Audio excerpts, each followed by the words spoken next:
The other thing about freestyle, and it's very mixed. Now, here's the thing. I will preface this right now. I like Max D. I really like Tom Meents. The same reason why I like Jim Kohler.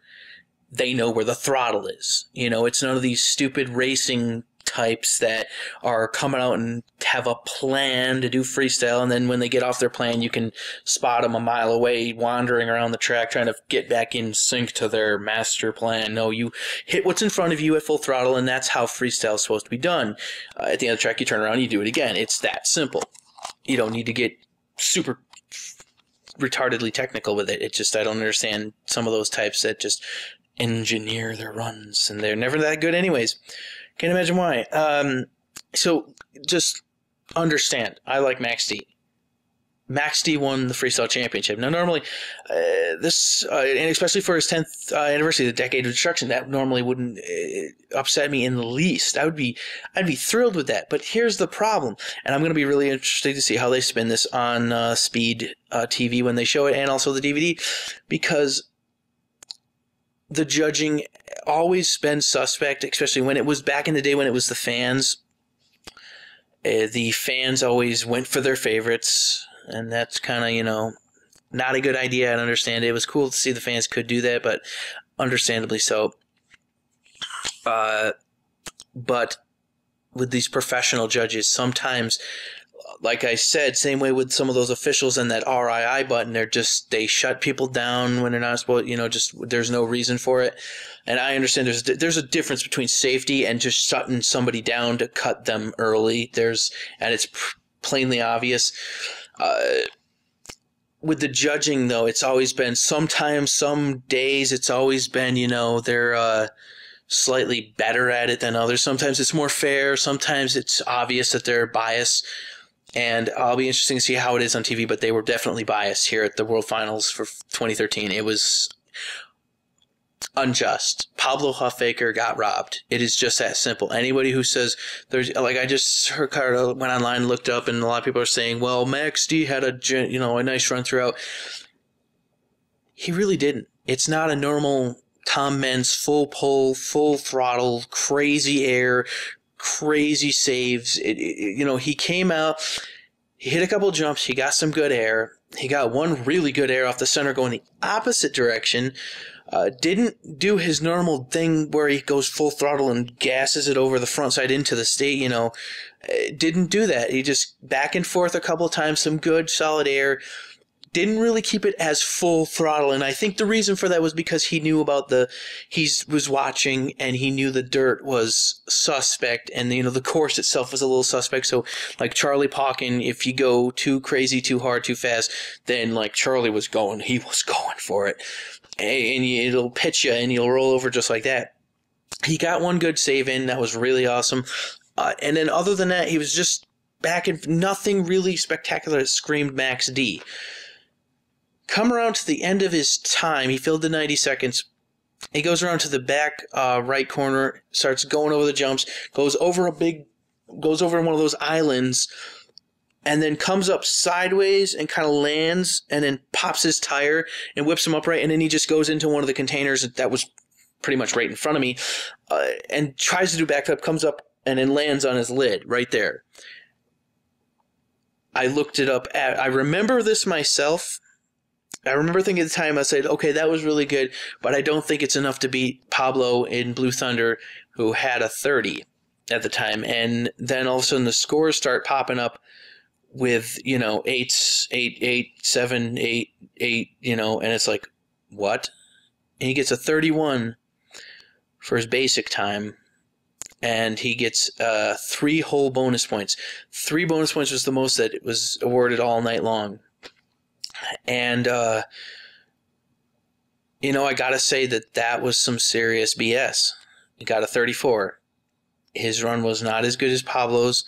Pablo got a 29 for his run, and Pablo got 1 bonus point for going 10 to 15 seconds into his bonus time. Max D gets a full 3 points in his bonus time. The other person who got 3 was the guy who drives, and his name escapes me, drives Hot Wheels. And he did a couple of good jumps in his bonus time, and then he went over to the backflip crate that was right square in front of us and whips out the most perfect backflip I think I've ever seen. It was clean, flawless. That got 3 points in a full 30-second bonus time. Max D comes out, hits 2 jumps, and then cans himself basically off the backflip ramp, and they give him 3 points. Really? That left a mixed feeling in the crowd. The crowd booed pretty. It was mixed, I'll say, for Max D. There were a lot of Max D fans in the crowd, to be understandably so. As the night goes on, a lot of higher end trucks just keep flipping over.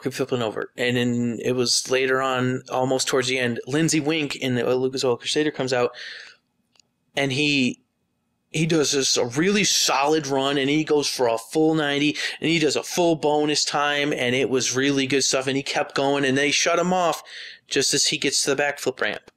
And I don't know if they're going to show this on Speed TV, and I haven't looked up his run on the YouTube or not. Or, no, I have not yet, but I don't know if anybody caught it on our side. He got out of the truck on our side. He goes right over to the officials and starts questioning him on it. He was pissed, and rightfully so. They shut him down. It sounded like the transmission was starting to go, but it would have been enough to do something. But then, no, they just shut him off anyway. And by the way, he got the best save of the night, hands down, in his regulation time. Absolutely incredible. The same container... Oh, not the container. It was the same box truck that Chad Fortune and Captain America hit that ripped out his rear end. Lindsey hit it, and it kind of corkscrewed him, and then he landed upside down, and it kind of went up enough on the momentum to get on the front tires, and he whipped it back around from there. It was awesome. But he got out of the truck, and he was pissed, and he questioned the officials on it. Rightfully so, because... And he gets on the microphone to the stadium, and he says, "I wanted to do that backflip so bad, but they he didn't say he shut it off. He kept it professional, but it was easy to see when he got out of the truck that he wasn't too happy. He had a solid run that I will say that for all those who say, well, Maxie was more consistent throughout and just didn't have a big pop moment, he also had just as solid of a performance, just as consistent. Just as awesome as Max D. More hits, though. He went faster in the course. They only gave him a 24 total with bonus time. It was only, I'm pretty sure, maybe, I honestly can't remember. I'm trying to double think myself, but I remember it came up, the scores come up, and it was 6, 6, 6, 5, 6, and it's like, everybody's speechless. The crowd audibly booed at that, and rightfully so. The judges were biased, and it is unfortunate that the year I decide to finally see it live is the year that the shenanigans have to go down. This is controversy. And like I said, normally I wouldn't be upset with Max D winning, but it leaves a bad taste in my mouth that they had to go and hand it to him because, it's the decade of destruction. I can't be too terribly upset. Overall, I say the show is definitely awesome. The highlight is seeing Adam Anderson win. That was so amazing. That was definitely really, it was just so, I think the big highlight of the evening, maybe Adam winning definitely good, but just championship race round was, no matter who wins, you've got a new champion. And that's so refreshing. It's just, it doesn't happen often enough. But that's my thoughts on the World Finals. Definitely, I can't be overall, I'm happy with it.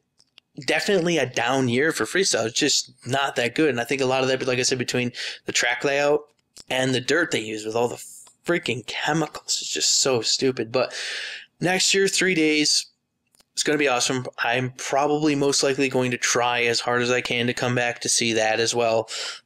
Hopefully to better results, but, neither here nor there. So we'll have to wait till then to see what happens. So until next time, y'all have yourselves a good day.